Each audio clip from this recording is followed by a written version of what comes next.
Reza un antiguo refrán que detrás de todo gran hombre hay una gran mujer. Podríamos añadir el día de hoy que detrás de todo gran canalla habrá alguna también, no particularmente agraciada, y es el caso de Cilia Flores, concretamente a quien la dictadura hace poco le celebró su cumpleaños así.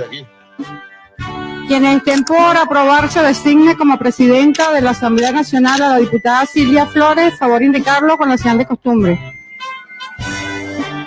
Mayoría evidente, aprobada. Me mantendré leal al pueblo soberano, al proceso revolucionario. Nosotros estaremos del lado del pueblo, los trabajadores. Ustedes demuestran el amor, ustedes demuestran el patriotismo, ustedes demuestran que son mujeres chavistas. Así somos las mujeres chavistas. Aquí está Cilia Flores. Conocemos a Cilia, su compromiso, su calidad humana. Compromiso, calidad humana. Ya ven, ¿no? ¿Con qué estómago una madre tolera que se torture a adolescentes, hombres y mujeres, que sean sometidos a vejaciones en el Licoide, en el centro de torturas del régimen?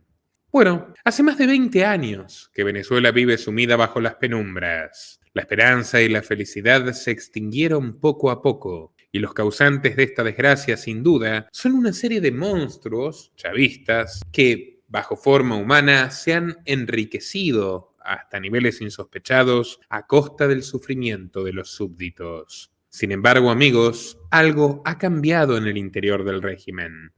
La cúpula siente que una sospecha, un peligro, una inquietud, un latido inminente se mueve entre las sombras y causa sus tormentos. En sus mentes se figuran los aviones norteamericanos surcando los cielos y arrojando bombas capaces de pulverizar su orgía y su fiesta elitista en cuestión de segundos. En los pasillos de Miraflores y también en Fuerte Tiuna, donde Maduro pasa la mayoría de sus horas, camina completamente fuera de sí, atento a ver quién lo mata o quién lo entrega en bandeja de plata servido ante los gringos. Pero hay una persona, que guarda la calma y hace discretamente los preparativos para huir en caso de que Estados Unidos intervenga. A Maduro a veces se le sube el ánimo y piensa que quizás nada ocurra, y es una posibilidad. Ya varias veces pudo verse reafirmado en el poder, pero Cilia no piensa así. La primera dama del régimen socialista, la Madame Mao del Caribe, es una mujer fría y calculadora, mucho más ambiciosa, despiadada e inteligente que su siniestro y pintoresco marido. El día de hoy, acompáñenos a ver esta historia sobre una mujer oscura que se ha convertido en la reina de un país en ruinas, pero que está mucho más conectada con la realidad de lo que estaba María Antonieta cuando dijo: si no tienen pan, que coman pasteles. Y no es que Cilia Flores sea precisamente solidaria, todo lo contrario,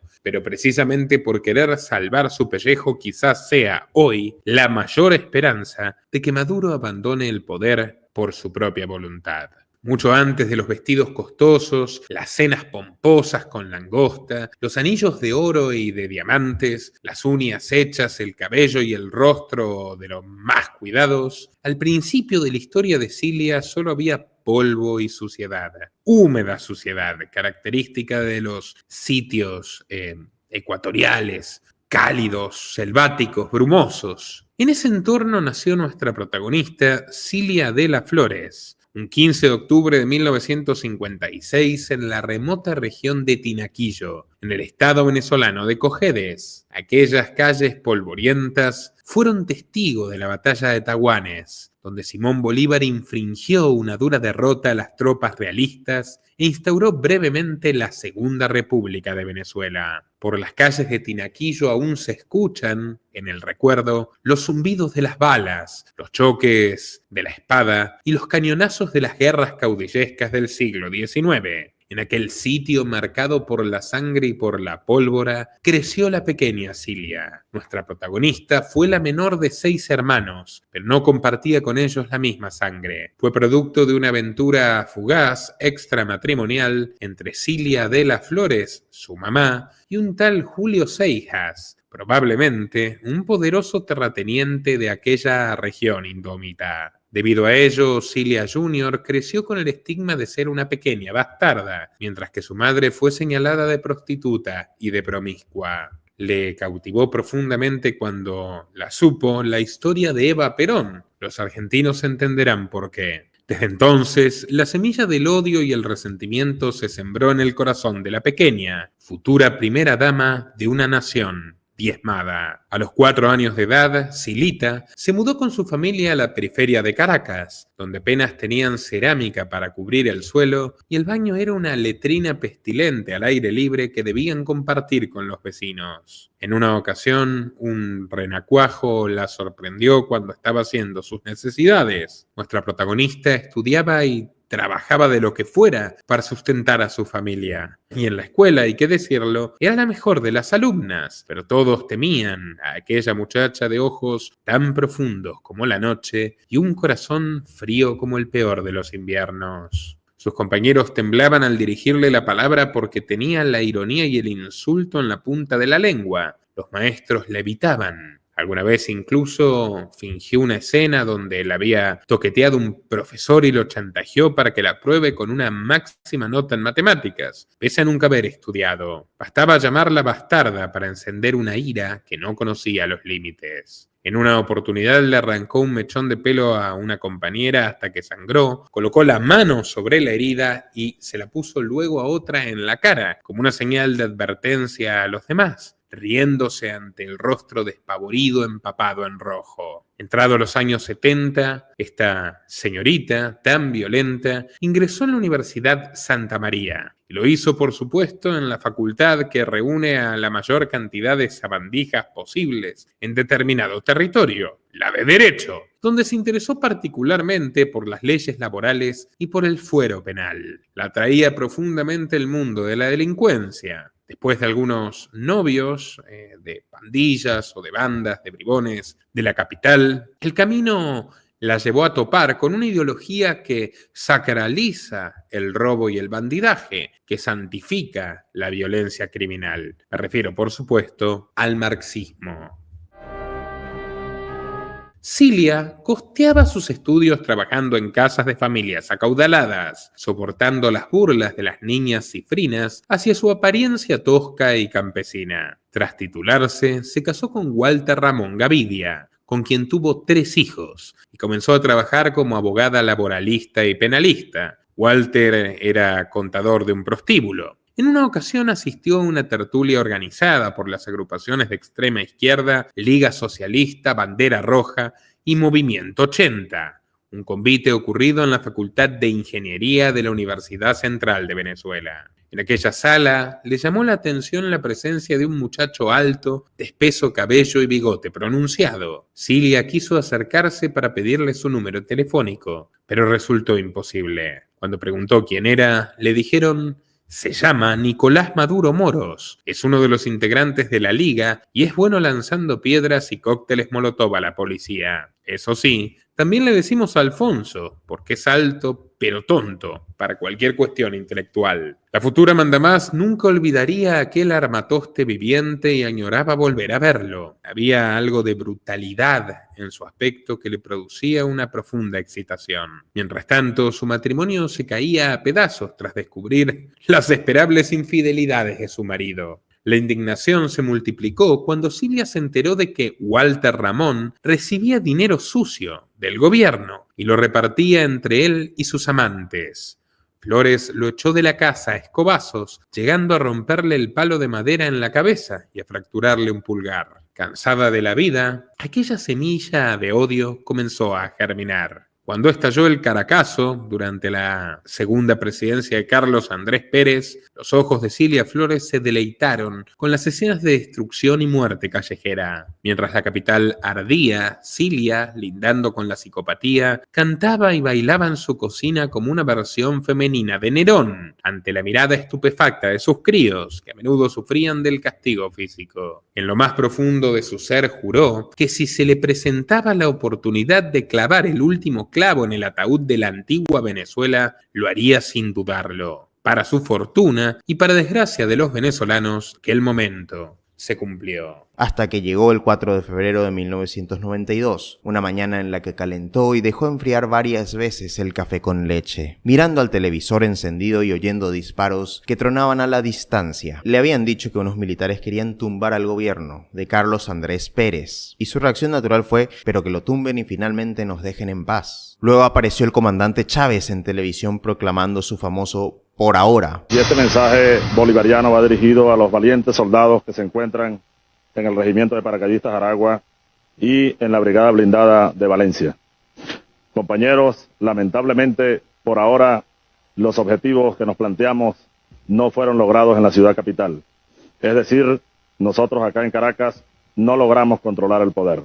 Ustedes lo hicieron muy bien por allá, pero ya es tiempo de evitar más derramamiento de sangre, ya es tiempo de reflexionar y vendrán nuevas situaciones y el país tiene que enrumbarse definitivamente hacia un destino mejor. La llanera de Tinaquillo se enamoró de inmediato. Aquella existencia baladí y monótona se convirtió de un segundo a otro en excitante y peligrosa. En abril de 1992 visitó a Chávez en la prisión Yare y el comandante le propuso que fuese su abogada y albacea. 2 años después, en 1994, ya había conseguido su liberación. El movimiento bolivariano revolucionario 200 va a la calle, a la carga, a tomar el poder político en Venezuela. Fue esa época en la que conoció a Maduro. Mientras él hacía de guardia de seguridad, ella integraba el equipo de la defensa legal. Un día en una asamblea en Catia, vi a Nicolás vestido de guardaespaldas y mirando con ojos enamorados el discurso del comandante. No tuve vergüenza de ser 10 años mayor que él. Lo busqué al final del meeting y el flechazo fue mutuo. La clandestinidad, la persecución real o imaginada de la policía hizo de aquella aventura una excitante odisea. Según Cilia, andábamos huyendo todo el tiempo porque la policía solía allanar y detener a nuestros dirigentes y era una especie de rutina que aprendimos a disfrutar. Pronto se mudaron juntos a un apartamento en la avenida Páez y legalizaron su concubinato. En casa, la vida privada y la vida política eran la misma cosa. Lo único que importaba era la revolución. En 1993, Cilia fundó el Club Bolivariano de los Derechos Humanos, una organización no gubernamental que sirvió como fachada del movimiento revolucionario bolivariano 200 para lograr la liberación de los golpistas. Al final, Flores, junto a un excéntrico activista de izquierda, adicto a los esteroides y homosexual en el closet, Tarek William Saab,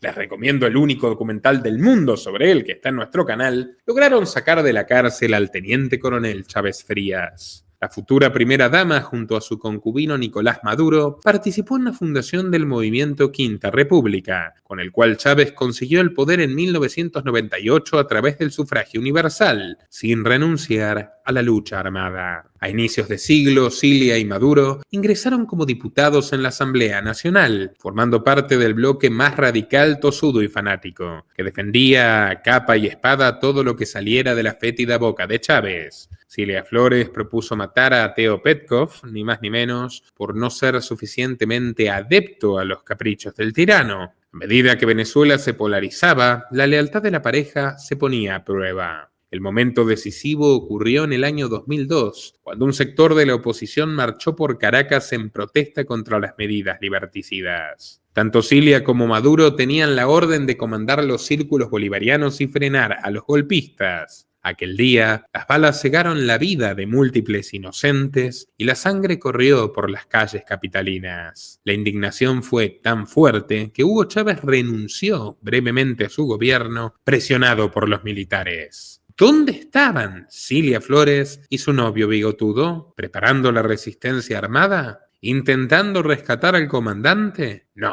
Huyeron como cobardes con el rabo entre las piernas, maldiciendo 100 veces el nombre de Chávez. Pueblo venezolano, muy buenos días. Los miembros del alto mando militar de la Fuerza Armada de la República Bolivariana de Venezuela deploran los lamentables acontecimientos sucedidos en la ciudad capital en el día de ayer. Ante tales hechos, se le solicitó al señor presidente de la República la renuncia de su cargo, la cual aceptó.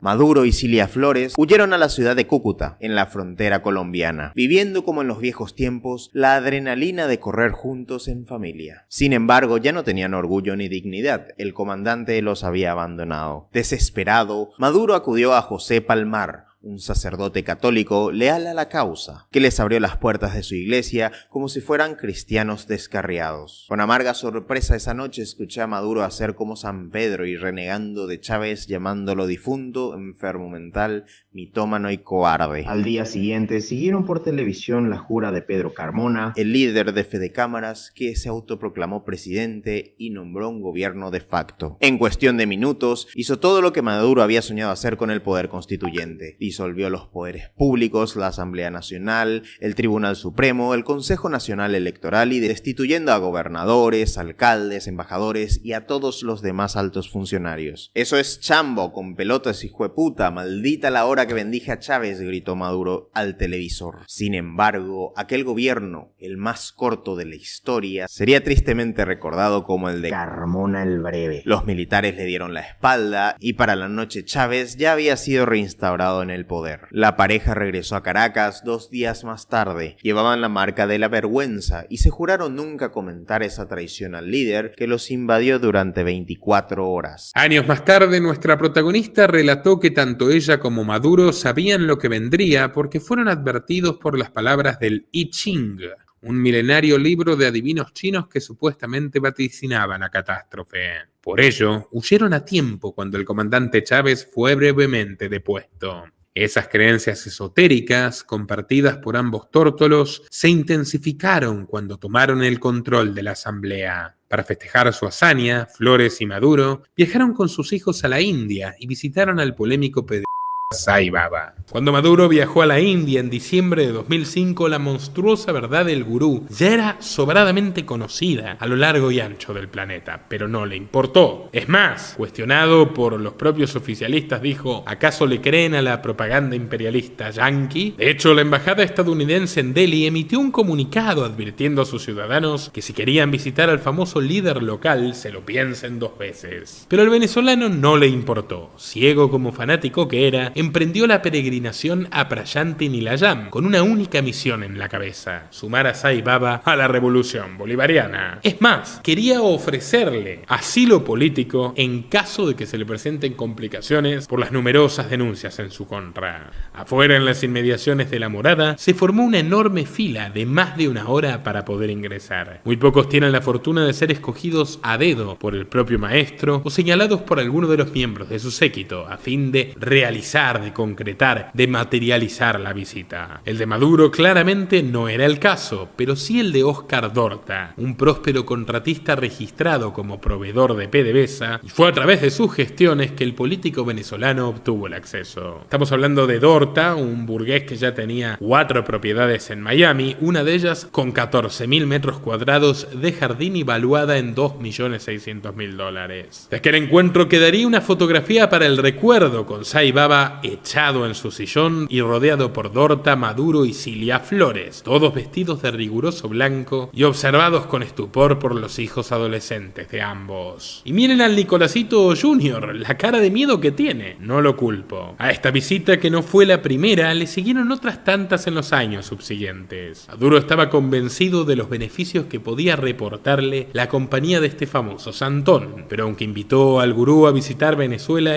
solo por cortesía, le dijo con cierto aburrimiento: ya, Nicolás, lo pensaré. A su regreso, la futura Reina Roja se convirtió en presidenta del Politburó chavista, la tercera persona más poderosa de la dictadura. Porque sí, era una dictadura, de base popular pero dictadura al fin. Nada más llegar al cargo, colocó a dedo a 37 trabajadores nuevos en el Parlamento, todos ellos familiares suyos, incluido su ex esposo, a quien sorprendentemente perdonó. El sindicato de trabajadores de la asamblea denunció que sus parientes no estaban en ninguna lista de concursantes y fueron electos por la prima y la nuera de la Dama Roja. Cuando le reprocharon su accionar, Cilia respondió con cinismo: aquí ingresó mi familia y yo me siento bien orgullosa de que sean mi familia y defenderé a mi familia en esta Asamblea Nacional Revolucionaria cueste lo que cueste. Como respuesta, apuesta, Madame Maduro ordenó una depuración total de los integrantes del sindicato que habían cuestionado su descarado nepotismo. Cuando Hugo Chávez perdió el referéndum del año 2007, la señora de Maduro,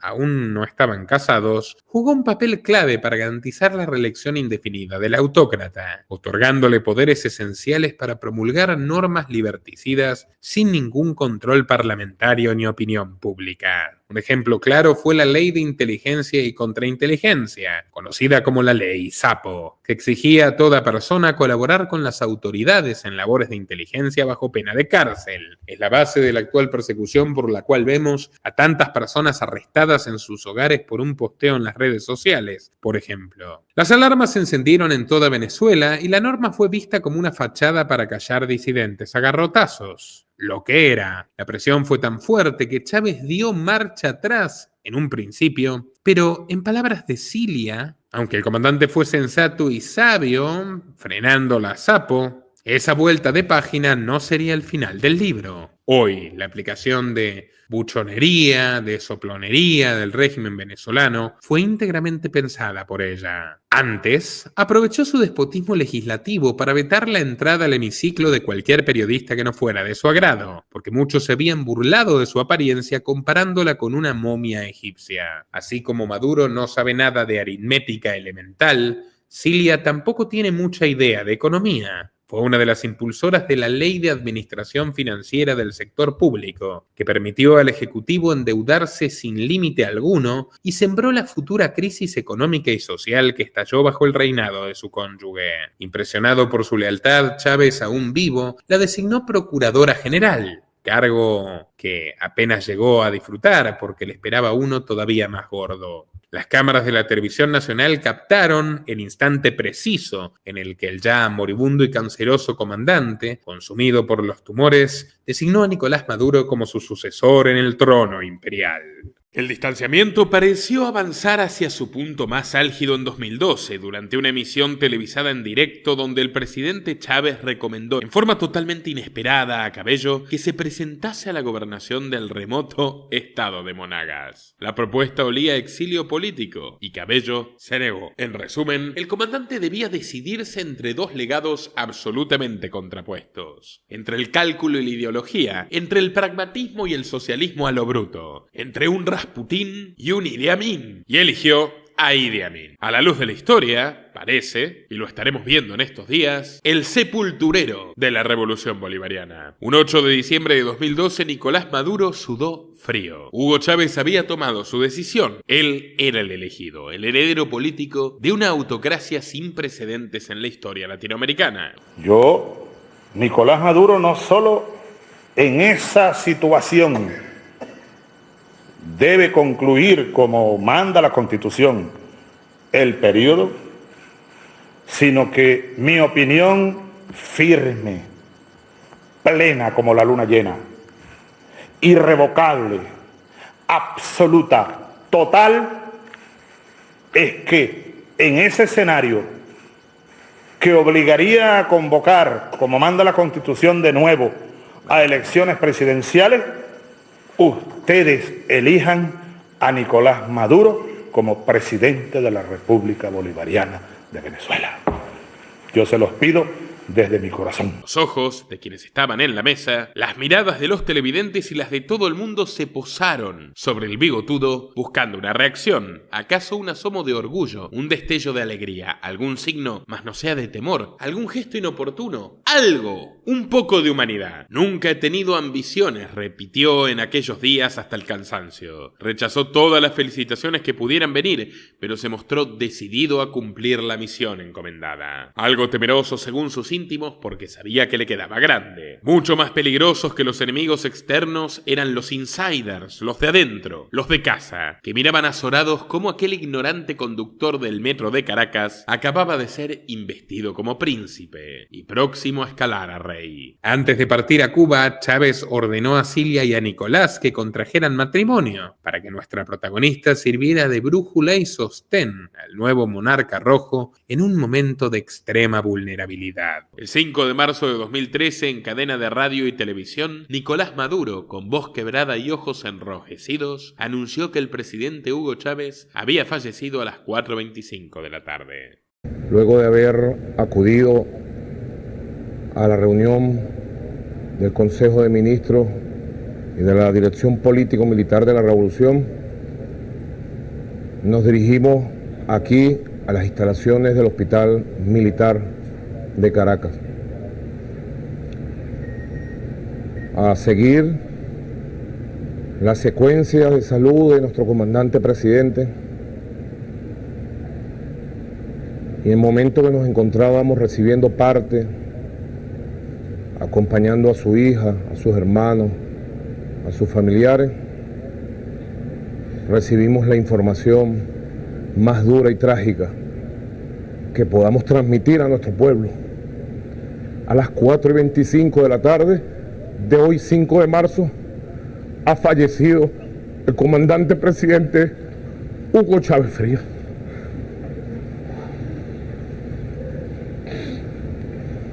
Luego de batallar duramente con una enfermedad durante casi 2 años.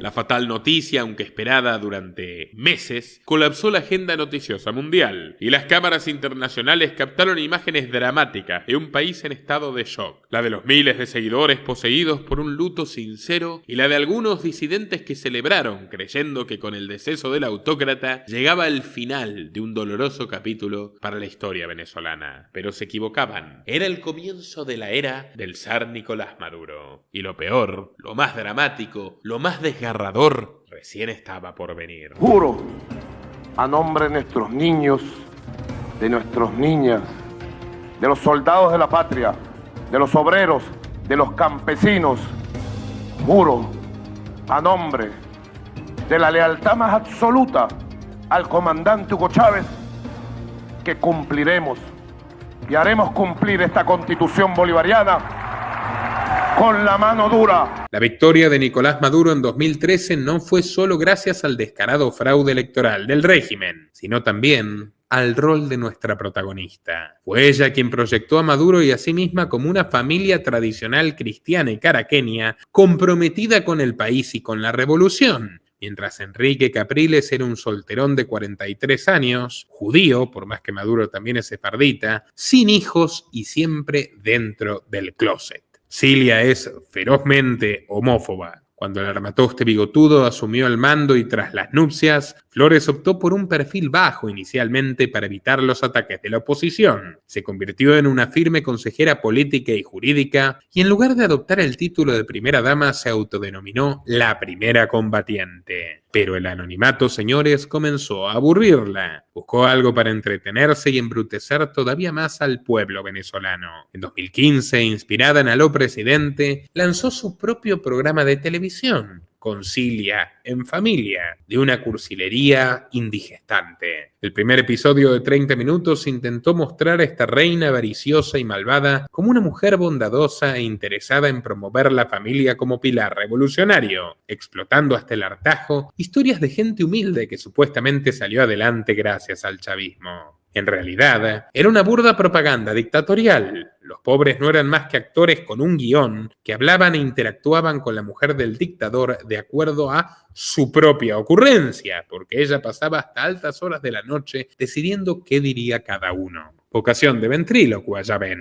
Respecto a la calidad de la interpretación, era bastante precaria. Se notaba que les incomodaba la presencia de nuestra protagonista y les costaba ocultar sus muecas cada vez que la reina consorte los saludaba. Además, como parte del casting se acostaba con ellos, al estilo de Catalina la Grande de Rusia. Al parecer, se trata de una mujer de apetitos insaciables que ha humillado a Maduro con su escolta, con su chofer, con su instructor de yoga, que es el mismo que le da clases hoy 2 veces por semana en Fuerte Tiuna. Pero bueno, muy pronto la fachada humanista se derrumbó. Aquel año, una aeronave partió desde Maiquetía rumbo a Haití. Al bordo iban Efraín Antonio Campo Flores y Francisco Flores de Freitas, sobrinos de Cilia, acompañados por militares que custodiaban un cargamento especial. La aeronave arribó a Puerto Príncipe y los uniformados venezolanos desempacaron 800 kilos de, entre comillas, queso en polvo. Los hermanos Flores se reunieron con un sujeto llamado CS1 en un restaurante cercano para entregar la mercancía. El misterioso tipo fue al baño y minutos después, el lugar fue rodeado por agentes de la DEA pistola en mano. Los narcosobrinos fueron extraditados a Nueva York y en pleno vuelo, los agentes del tío Sam les mostraron un video donde aparecían con un agente encubierto, exhibiendo la pureza de las famosas caspas de Atahualpa. Cuando la noticia se hizo pública, el gobierno chavista acusó a Estados Unidos de injerencismo, alegando que agentes antinarcóticos habían entrado clandestinamente a Venezuela, tendiéndole una trampa a los familiares de la primera dama, haciéndose pasar por hombres de negocios en reuniones en Caracas y Honduras. Cilia estaba furiosa. En Miraflores se escucharon gritos, groserías y objetos estrellándose contra las paredes. Maduro desapareció públicamente por una semana para no exhibir el chichón tras la golpiza que le propinó su esposa, de la cual salió corriendo desnudo por los pasillos, provocando la carcajada de las mucamas. Cada vez que era abordada por la prensa sobre sus narcosobrinos, la emperatriz se hacía la loca como si no los conociera. Y ante la insistencia periodística, sus guardaespaldas respondían con violencia para callar al periodismo, haciendo con sus manos lo que la propia Cilia deseaba. Para runrunes, ¿qué ha pasado con sus sobrinos, diputada? Ya va. Mira, ya va, epa. Suéltame.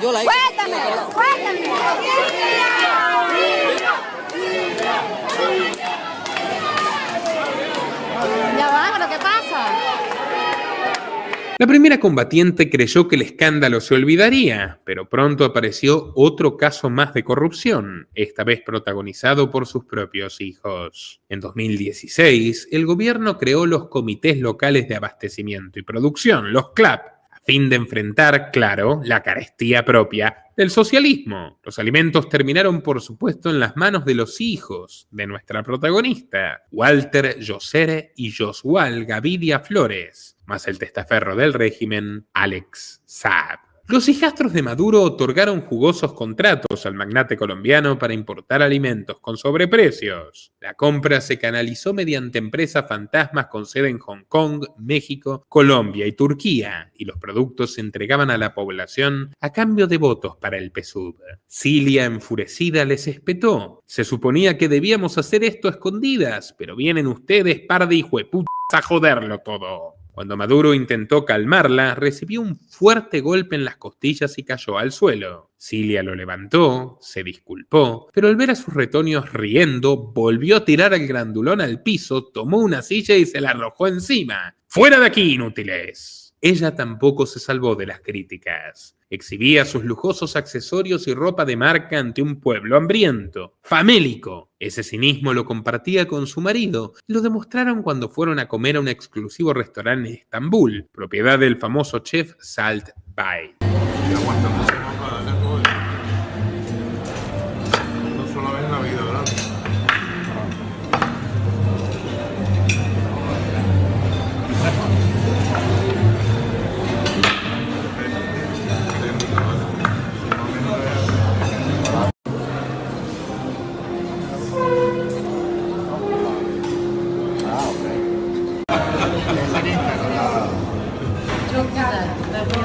Con la sal, mira.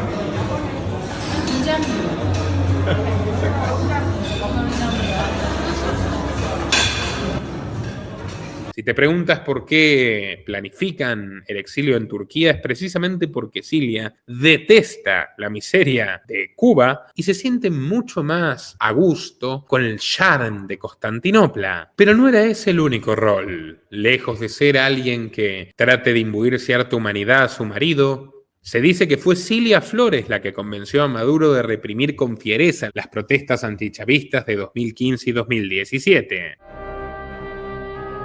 También se habla de una fuerte rivalidad entre la emperatriz y Diosdado Cabello, que busca garantizar la impunidad de sus respectivas familias. El punto álgido llegó cuando Cabello impulsó a su candidata como fiscal general, desplazando al alfil de la esposa del tirano. La venganza llegó cuando Nicolás Maduro estuvo a punto de perder el poder. Tras la liberación de Leopoldo López y la preparación de una marcha rebelde sobre Caracas, el Idi Amin caribeño entró en pánico. Mientras algunos le pedían quedarse, Cilia estuvo a punto de convencerlo de huir. Era mejor salir como cobardes que terminar presos o bajo tierra. Ante la indecisión de su marido, Cilia le lanzó un ultimátum. Nicolás, si quieres te quedas y te mueres, pero yo me voy pa'l carajo. La Reina Roja tomó un avión a República Dominicana. Sobrevolando el Caribe, intentó negociar con los gringos una salida para Maduro, proponiendo liberar a los trabajadores estadounidenses de Citgo a cambio de sus sobrinos y de Alex Saab. Y el tío Sam se negó. Horas más tarde, agentes rusos le informaron que la conspiración había fracasado. De regreso en Caracas, Flores pidió informes de inteligencia y descubrió que Diosdado Cabello había entablado su propia conversación secreta con el gobierno de Trump durante la sonada militar. Con esa información, Cilia logró arrinconar a Diosdado, aunque no eliminarlo, pues él aún conservaba su tajada del pastel en el Leviatán chavista. Por si fuera poco, el nombre de nuestra protagonista, el de su familia y el de 14 funcionarios chavistas fueron incluidos en la lista de sanciones de la Casa Blanca, acusados de inundar a Estados Unidos con toneladas de cocaína. Según Yasensky Lamas, ex guardaespaldas de la familia presidencial, la primera combatiente no solo estaba al tanto de las operaciones ilícitas de sus sobrinos, sino que supervisaba personalmente los envíos de droga al exterior. Todo esto es un tanto dudoso, pero conociendo el prontuario de Cilia tampoco es fácil de negar.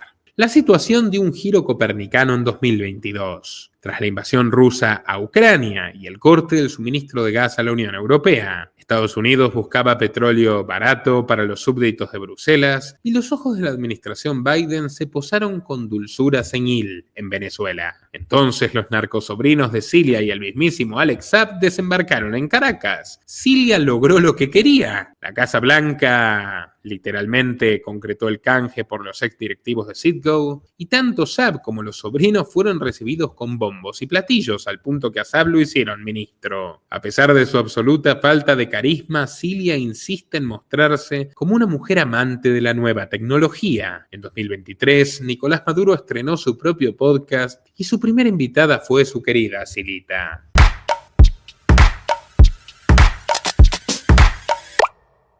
Bienvenidos y bienvenidas.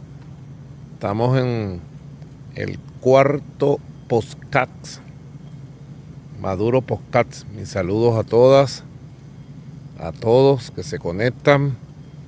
Bueno, los 3 primeros los hicimos finalizando ya el 2023, Cilia. Correcto. El primero entre los dos para calentar motores. Empezandito.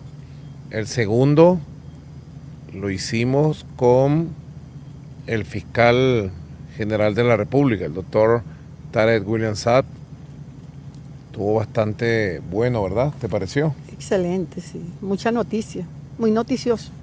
Durante 40 tortuosos minutos, los cónyuges hablaron de cómo se conocieron, cómo equilibran vida personal y política y otras verborreas destinadas a dibujar realidades inexistentes. Pasando página, el papel de la primera combatiente en las elecciones de 2024 fue más bien discreto. Era consciente de que ese fraude les jugaría en contra. Su momento más visible ocurrió durante las primarias opositoras, cuando el régimen de la mano del Consejo Nacional Electoral y de los sicarios judiciales buscó obstaculizar la votación e impedir el triunfo de María Corina Machado. Cilia, intentando hacerse la graciosa, hizo una burda imitación de la lideresa pseudo-opositora. Le salió tan mal que generó vergüenza hasta entre sus propios seguidores. Me hice llanera la semana pasada, ¿ok? Se votaron en Guárico y Coge, ¿verdad? Pero aquí estamos en Mérida. Les voy a decir algo, ustedes se pasaron. Esto está demasiado espectacular.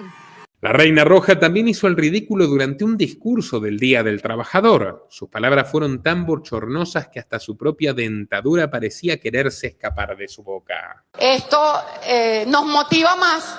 Lo que vimos hoy en las calles, no solo aquí en Caracas, también en todo el país vimos movilizaciones también multitudinarias, y esto lo que nos compromete es más con los trabajadores y trabajadoras.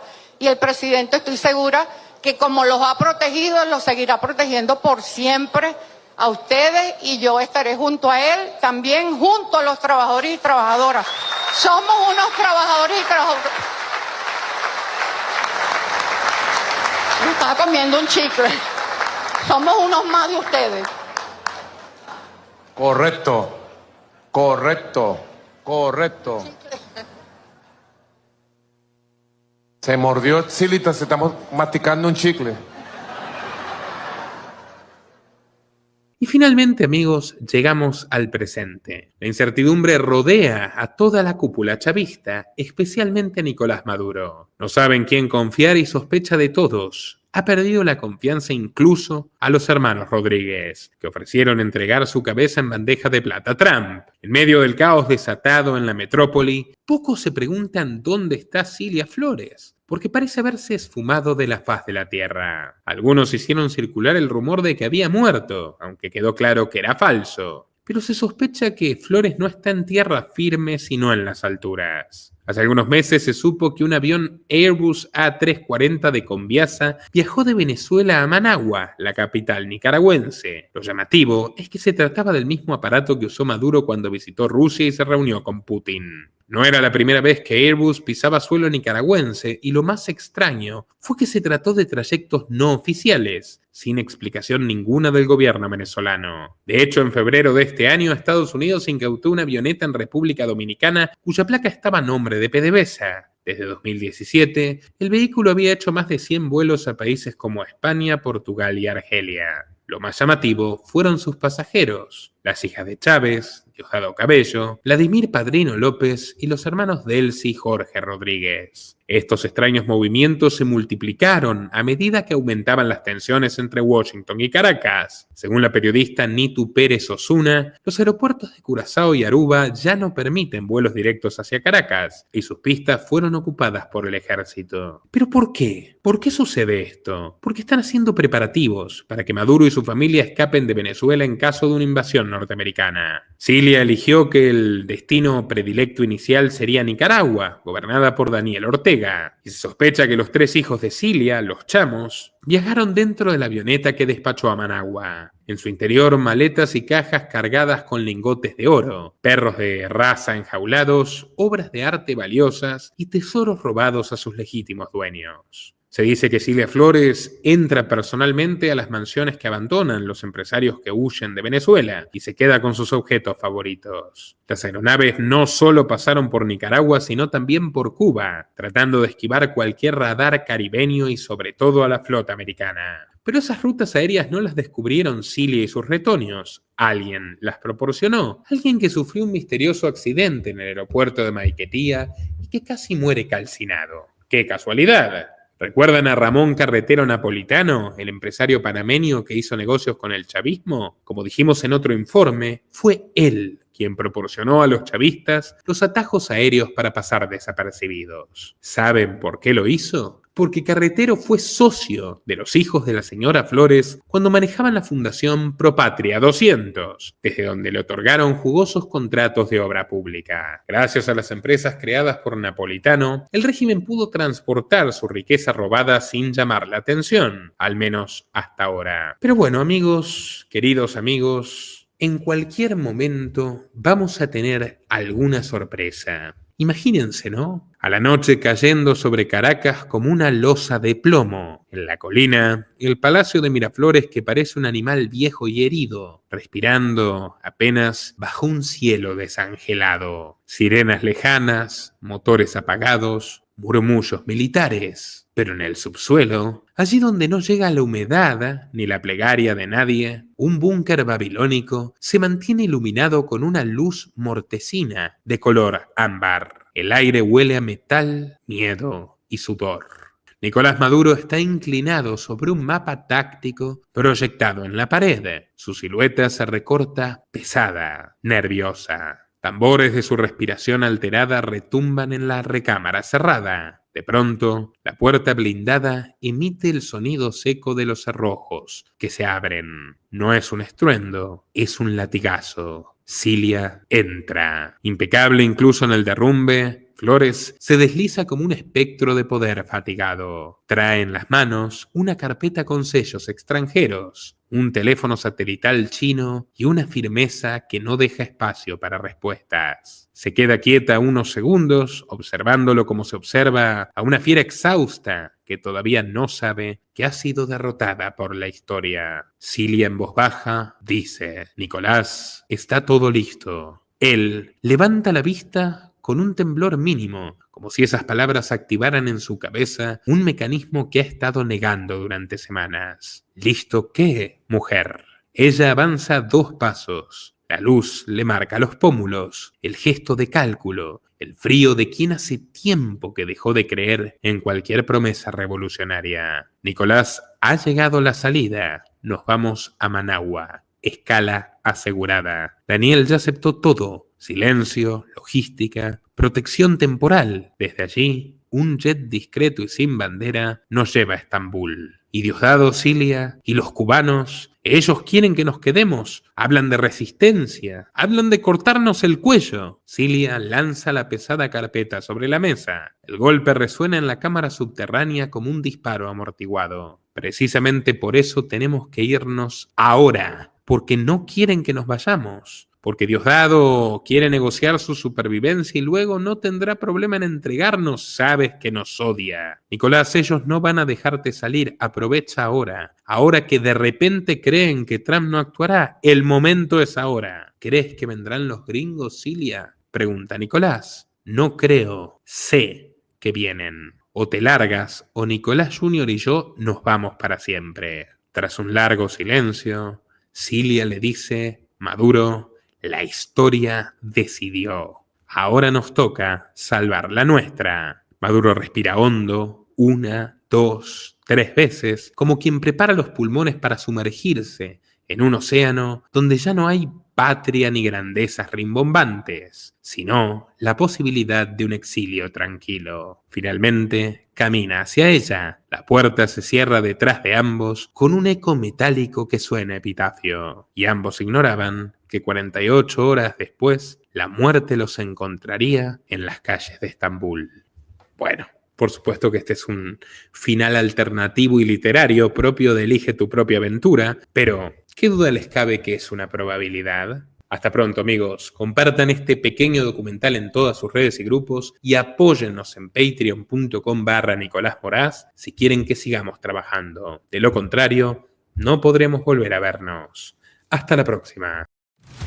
Hace más de 5 años abrí este canal porque creo que educar es combatir. Y ni en el mejor de mis sueños pude vislumbrar a dónde llegaríamos juntos. Más de 750.000 suscriptores, más de 180 millones de visitas y un batallón de documentales exhaustivos que desenmascaran a los peores villanos y tiranos de nuestra era. Estoy eternamente agradecido a ustedes, mi público, por permitirme hacer lo que más amo, un periodismo veraz, independiente, libre y combativo. Si realmente quieres que sigamos contándote la cruda realidad para que puedas prepararte ante sus desafíos en este mundo turbulento, realmente necesitamos tu ayuda. No solo para continuar con una 7ª temporada de Los Liberales, sino para innovar y dar un salto de calidad. Esto significa financiar un nuevo estudio que elevará la calidad audiovisual y nos permitirá introducir nuevos formatos, como debates o entrevistas en vivo con personajes de lujo.